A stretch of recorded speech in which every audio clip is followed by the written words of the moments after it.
Hi friends, இன்றைக்கி நம்ம பார்க்க போகிற ரெசிபி ஃபிஷ் ஃப்ரை. ஃபிஷ் ஃப்ரைலாம் நிறைய வெரைட்டிஸ் இருக்குது, நிறைய டிஃப்ரெண்ட் டேஸ்ட்டில் நிறைய ரெசிபீஸ்லாம் இருக்கும். ஸோ என்னோடய ஸ்டைலில் இந்த ஃபிஷ் ஃப்ரை எப்படி பண்ணலாங்கிறத பார்க்கலாம். கெண்டை மீன் வந்து ஒரு 6 பீஸ் வந்து நான் எடுத்திருக்கேன். நல்லா சதையாக இருக்கிறதா பார்த்து எடுத்திருக்கேன். இதில் இப்போது இன்க்ரீடியன்ட்ஸ் ஆட் பண்ணிக்கலாம். 1 ஸ்பூன் இஞ்சி பூண்டு பேஸ்ட்,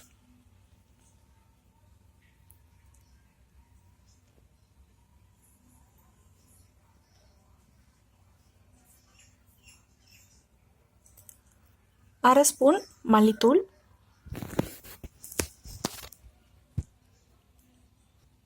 1/2 ஸ்பூன் மிளகாத்தூள்,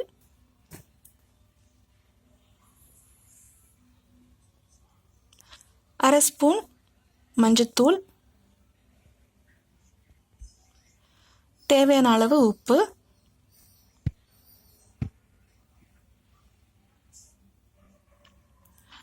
ஒரு 2 ஸ்பூன் அரிசி மாவு,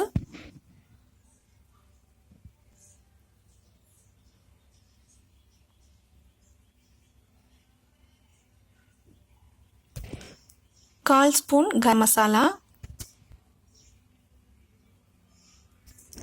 ஒரு முட்டை.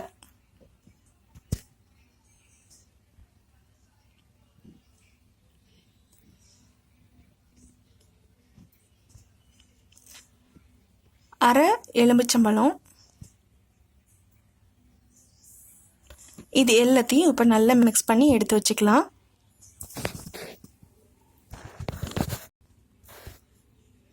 எல்லாமே நல்லா மிக்ஸ் பண்ணியாச்சு.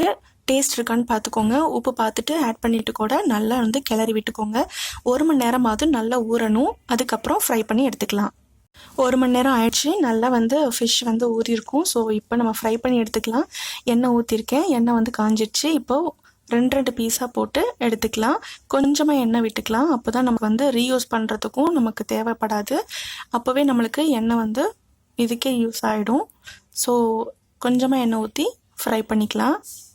இதில் அரிசி மாவு சேர்த்துருக்கிறதுனால நமக்கு வந்து எண்ணெய் அதிகமாக இதில் இழுக்காது, நல்லாவும் இருக்கும்.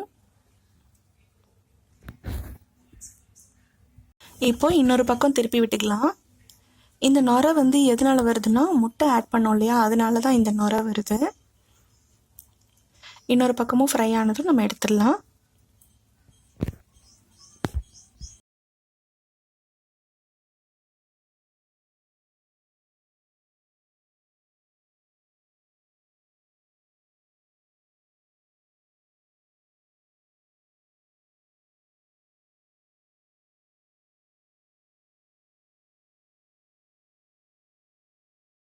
ரொம்பவே டேஸ்டியான ஃபிஷ் ஃப்ரை ரெடி ஆயிடுச்சு. இதில் அரிசி மாவு சேர்த்துருக்கிறதுனால எண்ணெயும் அதிகமாக இருக்காது, ரொம்ப கிறிஸ்பியாகவும் இருக்கும். கண்டிப்பாக ட்ரை பண்ணி பார்த்துட்டு எப்படி இருந்துச்சுன்னு உங்கள் ஃபீட்பேக்கை ஷேர் பண்ணிக்கோங்க.